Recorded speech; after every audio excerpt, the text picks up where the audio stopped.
अस्सलाम वालेकुम स्टूडेंट। आज हमारे सामने मौजूद है board of secondary education Karachi annual examination 2026 का केमिस्ट्री पेपर 1। एक एक करके मैं आपको पहले इसके एमसीक्यूज और उसके बाद फिर इसके शॉर्ट और लॉन्ग क्वेश्चंस की भी एक्सप्लेनेशन गाइड करता हूँ, और किस किस चैप्टर से क्या क्या से लिया गया है वो भी मैं आपको सारा गाइड करता हूँ। यहाँ स्टूडेंट एमसीक्यूज नंबर 1 हमें दिया गया है, hydrocarbons form the basis of fuels and many natural compounds. तो स्टूडेंट यहाँ पर आपको नजर आ रहा होगा हाइड्रोकार्बन्स का जिक्र है। The branch of chemistry which primary studies these carbon based substances is called. तो स्टूडेंट इसका राइट आंसर है ऑप्शन सी, यानी कि ऑर्गेनिक केमिस्ट्री। ठीक हो गया। और ये स्टूडेंट ऑर्गेनिक केमिस्ट्री आपको मालूम होगा कि ब्रांचेस का जिक्र चैप्टर नंबर 1 यानी कि इंट्रोडक्शन टू केमिस्ट्री से या फंडामेंटल ऑफ केमिस्ट्री जो चैप्टर होता है उससे आया है।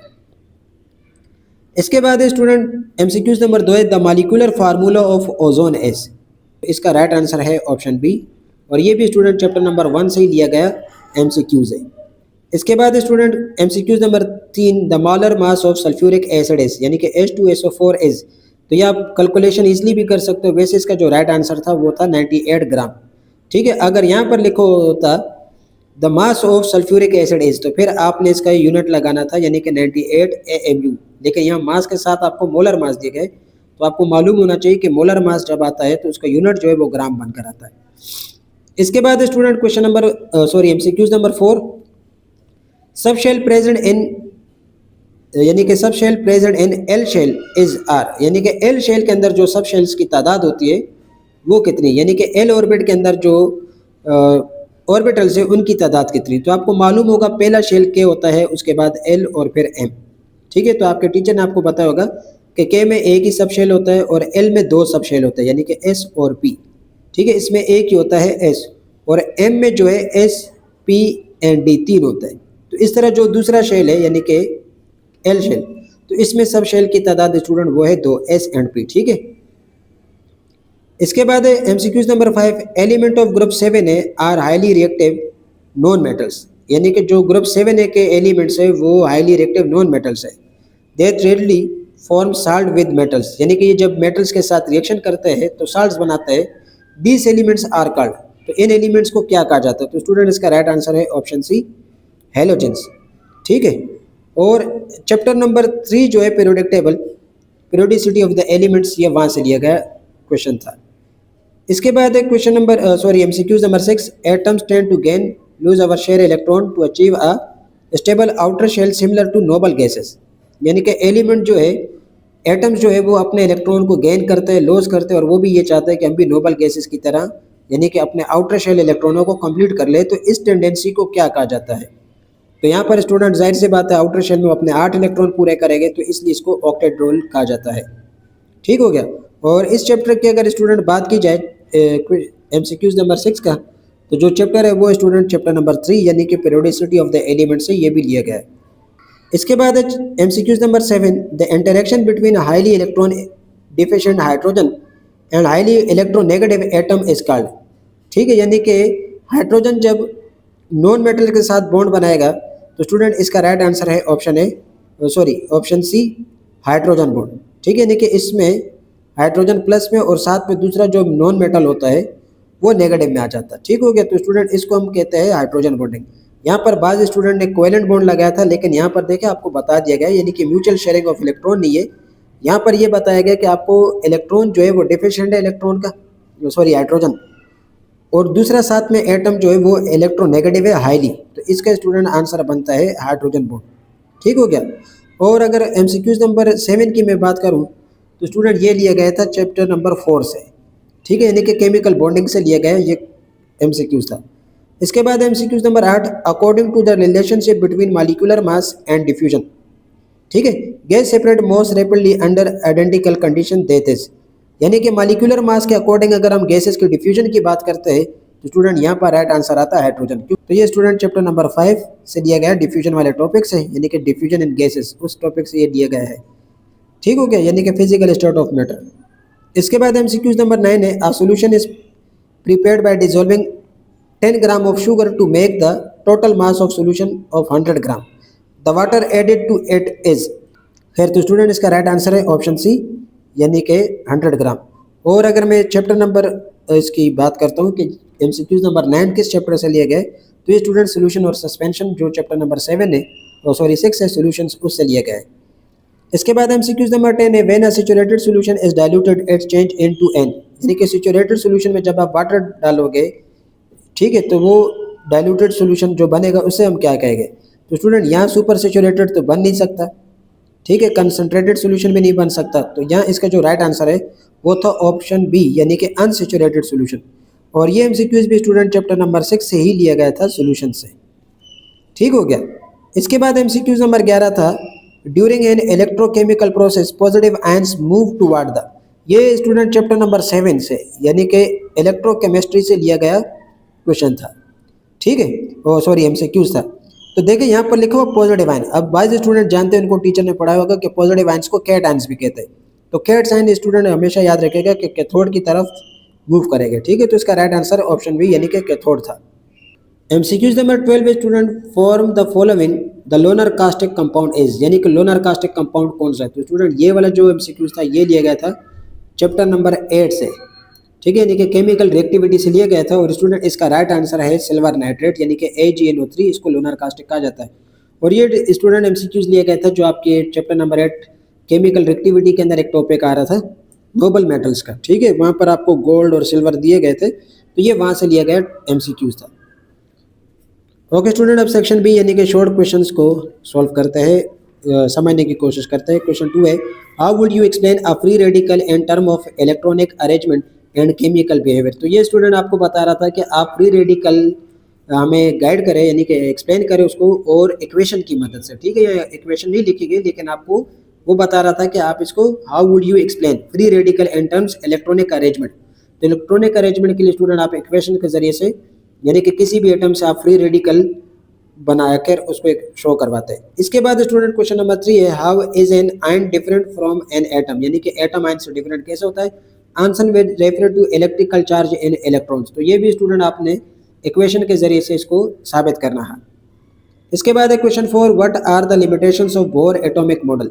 ठीक है, बोर के एटॉमिक मॉडल की लिमिटेशंस क्या थी। फिर स्टूडेंट जो क्वेश्चन नंबर 2 है, इसकी अगर मैं बात करता हूँ तो ये चैप्टर नंबर 1 यानी कि रेडिकल वाला जो टॉपिक है एटम रेडिकल एंड आयंस, वहाँ से लिया गया था। इसी के बाद स्टूडेंट जो क्वेश्चन नंबर 3 था, यानी कि एटम और आयन का डिफरेंस, तो ये भी आपके चैप्टर नंबर 1 में ही, यानी कि इंट्रोडक्शन टू केमिस्ट्री, उसी में मौजूद है। और ये लिमिटेशंस ऑफ बोर मॉडल, तो ये student atomic structure chapter number 2 जो है वहाँ मौजूद है। इसके बाद है question number 5, differentiate between a shell and sub shell with appropriate example. तो स्टूडेंट शेल और सब शेल के बारे में चैप्टर नंबर 2 यानी कि एटॉमिक स्ट्रक्चर, ठीक है, वहाँ से आया था। तो ये जो शेल से आपको मालूम होगा, इसको ऑर्बिट भी कहते हैं। तो शेल आपने देखे होंगे KLM, आपको टीचर ने गाइड किया होगा। और सब शेल की अगर बात करें तो S and P and SP and D। ठीक है, इसके बाद आगे F भी है, लेकिन वो आप लोगों के लिए नहीं था। फिर क्वेश्चन नंबर 6 है, differentiate between lone pair and bond pair of electrons. तो स्टूडेंट ये जो क्वेश्चन था lone pair and bond pair, ये केमिकल बॉन्डिंग जो चैप्टर है, चैप्टर नंबर जो 4 है, उससे लिया गया था। ठीक है जी, केमिकल बॉन्डिंग से लिया गया है। इसमें आपने देखा होगा कि जिस तरह अगर मैं आपको एक lone pair and bond pair समझा दूं, तो अगर नाइट्रोजन के हम वैलेंट शेल बनाते हैं, तो वैलेंट शेल में स्टूडेंट उसके पास 5 इलेक्ट्रॉन है। तो ये जो 2 इलेक्ट्रॉन है जो जोड़े में मौजूद है, ये इसके लोन पेयर कहलाते हैं। और ये जो 3 है अकेले अकेले सिंगल सिंगल करके स्पेशीज इसमें मौजूद है, तो ये इसके लोन पेयर कहलाता है। ठीक है, तो इस तरह आपने यानी कि डिफरेंशिएट करवाना था lone pair and bond pair के बीच में। आपको मालूम होना चाहिए था कि लोन पेयर जो है कोई बॉन्ड नहीं बनाता, ये सिर्फ और सिर्फ कोऑर्डिनेशन बॉन्ड में यूज होता है, जबकि ये वाले जो होता है ये आयनिक बॉन्ड और कोवेलेंट बॉन्ड दोनों में हेल्प करता है। ठीक है, खैर, तो इसके बाद स्टूडेंट क्वेश्चन नंबर 7 है, what is meant by octet and duplet law. ये स्टूडेंट क्वेश्चन लिया गया था चैप्टर नंबर 3 से, पीरियोडिसिटी से। ठीक है, ऑक्टेट लॉ आपने, खैर डुप्लेट लॉ और ऑक्टेट लॉ ये दोनों न्यूलैंड के हैं। और इसमें यानी कि ऑक्टेट में जो एलिमेंट अपने आउटर शेल में 8 इलेक्ट्रॉन पूरे करते हैं उनके लिए, और डुप्लेट लॉ जो एलिमेंट अपने वैलेंट शेल में 2 इलेक्ट्रॉन पूरे करते हैं। ओके, इसके बाद है question number 8, why do liquids evaporate from their surface and which factor affect the rate of evaporation. यानी कि स्टूडेंट यहाँ पर आपने इवेपोरेशन को डिफाइन करना था और इवेपोरेशन पर जो रेट असरअंदाज हो गए उसके बारे में लिखना था। तो स्टूडेंट ये जो क्वेश्चन है ये लिया गया था चैप्टर नंबर 5 यानी कि फिजिकल स्टेट ऑफ मैटर से। इसके बाद है question number 9, air filled balloon expand when placed in warm place. यानी कि जब हवा से भरे हुए बालून को गर्म जगह पर रखा जाता है तो एक्सपेंड होता है, and shrink in a cold place, और जब ठंडी जगह पर रखा जाता है तो श्रिंक हो जाता है यानी कि सिकुड़ जाता है। तो चार्ल्स लॉ इसको कैसे एक्सप्लेन करेगा? ठीक है, तो आपने स्टूडेंट चार्ल्स लॉ पढ़ा होगा। ठीक है, यानी कि volume of gases molecule directly proportional to the temperature. तो यहाँ भी आप देखें यही बात हो रही है कि गर्म जगह पर टेम्परेचर हाई होता है, ठीक है, तो इसलिए वो एक्सपेंड कर रहा है यानी कि वॉल्यूम बढ़ रहा है, ठीक है, डायरेक्टली प्रोपोर्शनल है। तो इस चीज़ को स्टूडेंट आपने देखना था, और ये क्वेश्चन जो है ये भी चैप्टर नंबर 5 से यानी कि फिजिकल स्टेट ऑफ मैटर से ही लिया गया था। इसके बाद student question number 10, differentiate between amorphous solid and crystalline solid. ये क्वेश्चन तो आपने बिल्कुल ईजिली याद किया होगा। तो ये स्टूडेंट चैप्टर नंबर 5 से लिया गया था, ठीक है, physical state of matter. Question number 11, a student keep adding sugar in water. ठीक है, अब इसको जरा गौर से समझे कि स्टूडेंट क्या कर रहा है कि वाटर के अंदर शुगर को डिजोल्व करे। It first dissolve completely but later some sugar remains undissolved, यानी कि पहले तो चीनी जो है वो डिजोल्व होती जा रही थी, बाद में कुछ चीनी रह गई। What does this observation tell you about saturated and unsaturated solution, यानी कि इसने आपको प्रैक्टिकली तौर पर गाइड कर दिया है, और आपने सिर्फ सैचुरेटेड और अनसैचुरेटेड सॉल्यूशंस को डिफाइन करना था, और इसके साथ इसी एग्जांपल को आपने उसमें ऐड करना था। खैर, तो स्टूडेंट ये जो क्वेश्चन नंबर 11 था ये लिया गया है चैप्टर नंबर 6 यानी कि सॉल्यूशन से। इसके बाद है question number 12, define oxidation and reduction with reference to the loss and gain of electrons. ठीक है, यानी कि ऑक्सीडेशन और रिडक्शन को आपने इक्वेशन के जरिए से डिफरेंसेस का मालूम करना था, और साथ में यानी कि इलेक्ट्रॉन के लॉस और गेन के आपने इक्वेशन की मदद से इसको एक्सप्लेन करना था। तो स्टूडेंट ये जो क्वेश्चन है ये लिया गया था चैप्टर नंबर 7 यानी कि इलेक्ट्रोकेमिस्ट्री से।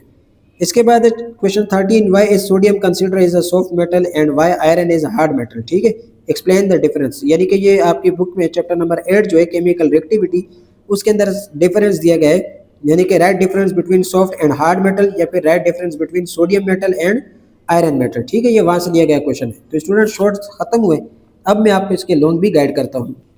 ओके, अब सेक्शन सी हमारे पास descriptive answer questions. Question number 14 है, many modern problems such as disease, pollution, food preservation and industrial production are linked with chemistry, explain which branches of chemistry help such issues. ठीक है, तो यहाँ student आपको problems दी गई थी, यानी कि आपको सारी चीज़ें गाइड की गई थी कि मॉडर्न प्रॉब्लम्स जैसे बीमारियाँ वगैरह है, पोल्यूशन है, और इसके अलावा इंडस्ट्रियल प्रोडक्शन है, फूड प्रिजर्वेशन है। ठीक है, तो ये सारा का सारा यानी कि कौन कौन सी केमिस्ट्री की ब्रांचें इनको हेल्प करते हैं। ये आपने पढ़ा होगा, पोल्यूशन जो था ये यानी कि एनवायरमेंटल केमिस्ट्री से टॉपिक लिया गया था।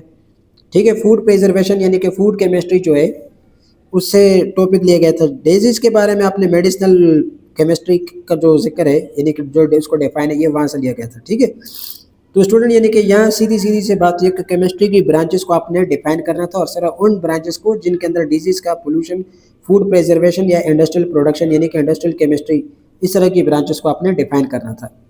ठीक, और मुख्तसर उनको आपने एक्सप्लेन भी करना था। खैर, क्वेश्चन नंबर 15 है, ओके, ये वाला जो क्वेश्चन है स्टूडेंट, क्वेश्चन नंबर 14 ये लिया गया था चैप्टर नंबर 1 से। ठीक, इसके बाद question number 15, describe Rutherford goldfield experiment, explain the conclusion, draw form at regarding the structure of atom. तो ये student structure of atom chapter number 2 से लिया गया है। काफ़ी सारे स्टूडेंट्स ने इसको याद किया होगा, और काफ़ी ज़माने से ये क्वेश्चन भी आ रहा है। खैर, इसके बाद student question number 16, why is long form of periodic table important in chemistry, explain its main features and show how group periods and electronic arrangement make it systematic classification of elements। तो student ये जो question है ये लिया गया था chapter number 3, periodicity of the elements. ठीक है, कि मॉडर्न पीरियोडिक टेबल का लॉन्ग फॉर्म क्या बताता है, इसमें पीरियोडिक अरेंजमेंट और जो ग्रुपिंग ट्रेंड है उसके बारे में भी, यानी कि सिस्टमेटिक कैसे वर्क करता है वो सारा आपने इसको advantages of modern periodic table आपने समझानी थी। ठीक है, इसके बाद student question number 17, draw a dot and cross diagram to show different types of chemical bond and form when fluorine react with hydrogen and potassium. ठीक है, यानी कि fluorine react with hydrogen and potassium, यानी कि इसमें आपने hydrogen fluoride को और इसके अलावा जो है यानी कि पोटेशियम फ्लोराइड को एक्सप्लेन करना था। तो स्टूडेंट ये लिया गया था चैप्टर नंबर 4 यानी कि केमिकल बॉन्डिंग से। इसके बाद student question number 18, define the term solubility, how does the nature of solute and solvent determine extent of dissolution. तो ये स्टूडेंट लिया गया क्वेश्चन है चैप्टर नंबर 6 यानी कि सॉल्यूशन से। ठीक है, इसके बाद आखिर में क्वेश्चन नंबर 19 है, halogens form different hydrogen compounds but their acids are not equally strong, what does the composition of hydrogen chloride and iodide teach you about acidic strength and chemical behaviour of halogens. तो ये student जो question number 19 था ये लिया गया था chapter number 8 यानी कि केमिकल सिलेक्टिविटी। ठीक है, ये वहाँ से आया हुआ है और इसमें आपको यानी कि जो हाइड्रोजन जो हेलोजेंस हेलाइड कंपाउंड्स थे उनका ये क्वेश्चन था। ठीक है स्टूडेंट, तो ये था क्लास 9 का 2026 का क्वेश्चन पेपर जो मैंने आपको समझा दिया।